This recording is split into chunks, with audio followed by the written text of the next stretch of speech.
In this video I'll show you guys how to stop all Facebook messages coming into your email.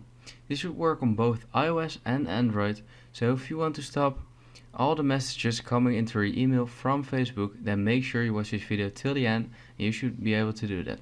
Let's get started right now. So click on the three stripes on the bottom right, scroll down, click on Settings and Privacy, click on Settings, scroll down till you see Notifications, click on Notification Settings. So right here you see all your notification settings, so scroll down, click on Email, click and uncheck all these boxes. So I'm doing it right now.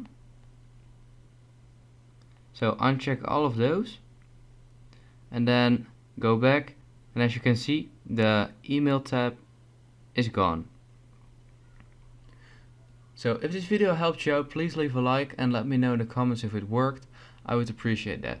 Thanks. If this video helped you out, please consider subscribing to my channel to help me grow the largest how-to channel on YouTube. I appreciate it.